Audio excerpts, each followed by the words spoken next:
Okey, dia nama Eda.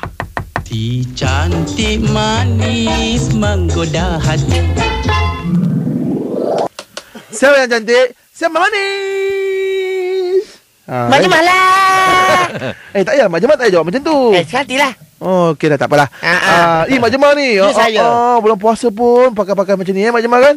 Tak apa, as long dia tutup aurat. Yelah. Itu yang penting tu. Kan. Memang tu tak ada pun. Mak Jemat, hari Jumaat itu saya pergi tengok QPR lawan Kelantan dekat Stadium Shah Alam.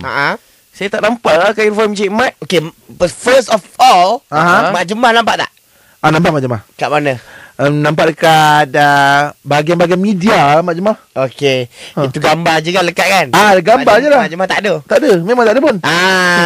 Sebab itu seat memang dah khas untuk Mak Jemat. Yes. Dia tak poster Mak Jemat kat situ. Mak Jemat je tak datang pasal Mak Jemat sibuk sikit nak menguruskan ni lah. Apa Mak Jemat? Cerita je lah. Sikit lah kan? Apa yang sikit? Sebab saya perasan juga kan, macam kita cakap lah kan. Apa yang tak ada, Mak Jemat tak ada. Dalam masa yang sama. Gimana tu? Kita orang kat luar je dalam limo. Tengok dalam TV dalam kereta Mak Jemat je. Mak Jemat ada Astro kat dalam kereta je. On the go. Kan tu dia injured. Apa nasihat. Jadi dekat biasa dalam kereta. Sama ada Khairul Fahmi Cik Mat tu akan bermain menentang Arsenal atau tidak sekarang ni? Tak tahu, dia akan dengar cakap kat Mak Jemat. Mak Jemat cakap okay on, dia akan main lah. Oh, sampai macam tu sekali. Sebab Mak Jemat kalau nak ikutkan, Mak Jemat suruh dia main keeper untuk Arsenal. Mana boleh Mak Jemat? Kalau nak ikutkan. Tak boleh lah. Kamu lah Mak Jemat. Dia kan Harimau Melaya Malaysia. Mana boleh main kat situ? Okey, harimau kadang-kadang dia tidur. Jangan dikejutkan. Jadi janganlah kejutkan harimau. Harimau tu kan puasa penat.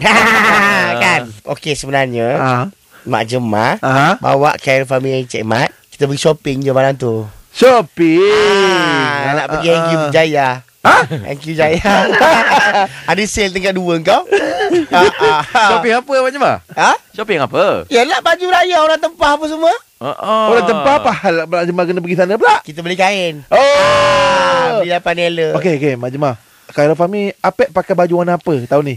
Kalian tahun ni dia pakai hijau. Hijau? Dia kata tadi nak pakai merun lah Mak Jemat. Okey, seluar merun. Mak Jemat kalau apa? Mak Jemat biasalah, lilap lah. Mak Jemat bukan ikut sekali ke? Tak. Mak Jemat lilap. Mak Jemat atas biru, bawah nak ke kaki tu, color match color. Match color apa? Color biru hijau, bawah sekali, baru color brown. Macam-macam sangat tu. Mak Jemat. Ya. Tu lah, Mak Jemat jangan over sangat tau bulan puasa ni. Hey, kan Mak Jemat mana ada Mak Jemat menjaga ke batasan dengan Khairul Fahmi Cik Mat. Walaupun kita keluar sekali, dia jaga batas. Jalan tak pegang tangan tapi lapik. Lapik. Tapi kalau Fahmi Mat dia lapik dengan Khairul Fahmi Cik Mat. Cakap dia pakai glove pegang tangan mak. Cakap nama boyfriend I yang betul Apek. Cakap Fahmi Cik Mat. Okeylah, Mak Jemat nak beransur pula dulu lah ya. Saya okey, Mak Jemat okey tak? Saya tak okey sangat.